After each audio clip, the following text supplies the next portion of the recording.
Chapter 13. Southern Sudan, 2009. Naya thought it was funny. You had to have water to find water. Water had to be flowing constantly in the borehole to keep the drill running smoothly.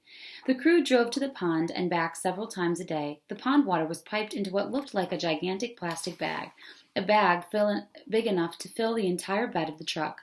The bag sprang a leak and the leak had to be patched. The patch leak sprang a leak. The crew patched the patch. Then the bag sprang another leak, and the drilling could not go on. The drilling crew was discouraged by the leaks. They wanted to stop working, but their boss kept them going. All the workers wore the same blue coveralls. Still, Naya could tell who was the boss.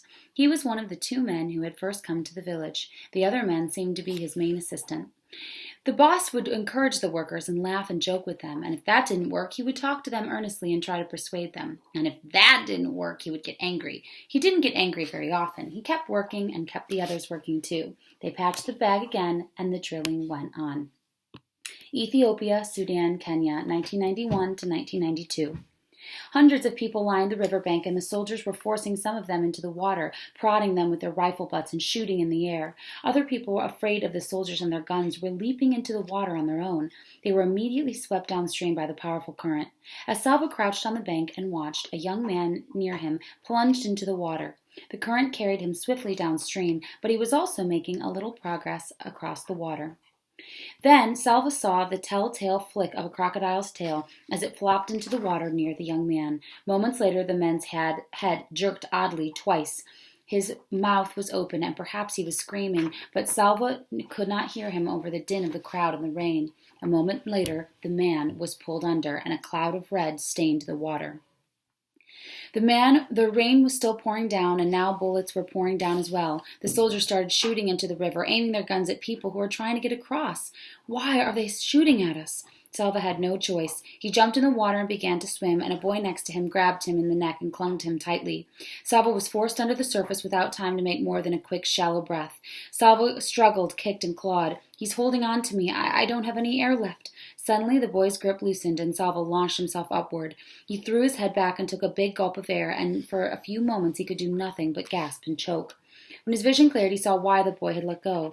He was floating with his head down and blood streaming from a bullet hole. Suddenly, Salva realized that being forced under the water had probably saved his life. But there was no time to marvel over this, because more crocodiles were coming into the banks. The rain, the mad current, the bullets, the crocodiles, the welt of arms and legs and screams, he had to get across somehow. Salva did not know how long he was in the water. It felt like hours. It felt like years. When at last the tips of toes touched mud, he forced his limbs to make swimming motions one last time. He crawled down the riverbank and collapsed, then lay there in the mud, choking and sobbing for breath. Later he would learn that at least 1,000 people had died trying to cross the river by drowning or shooting or attacked by crocodiles.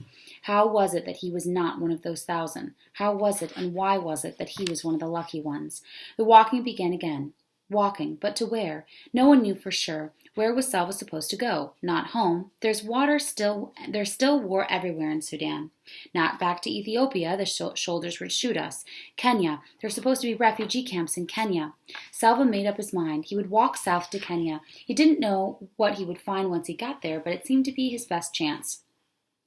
Crowds of older boys followed him, and no one talked about it, but by the end of the first day, Salva had become the leader of the group of about 1,500 boys. Some were as young as 5.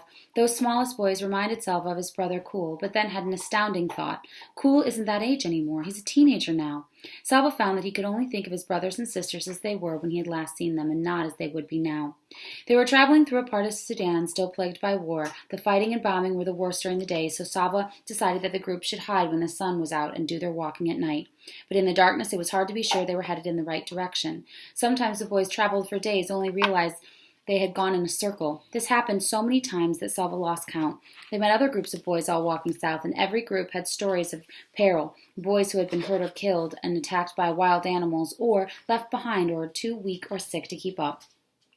When Salva heard the stories, he thought of Muriel and felt his determination growing as it had the days after Uncle's death. I will get us safely to Kenya, he thought, no matter how hard it is. He organized the group, giving everyone a job, scavenging for food, collecting firewood, or standing guard. Whatever food or water they found was shared equally among all of them, and when the smaller boys grew tired, the older boys took turns carrying them.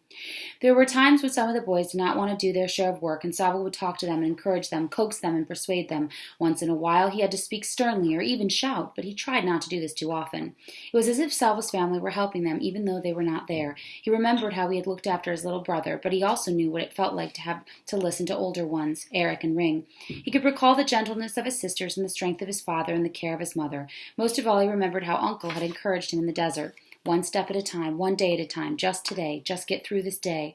Salva told himself this every day. He told the boys in the group too, and one day at a time the group made its way to Kenya. More than 1,200 boys arrived safely, and it took them a year and a half.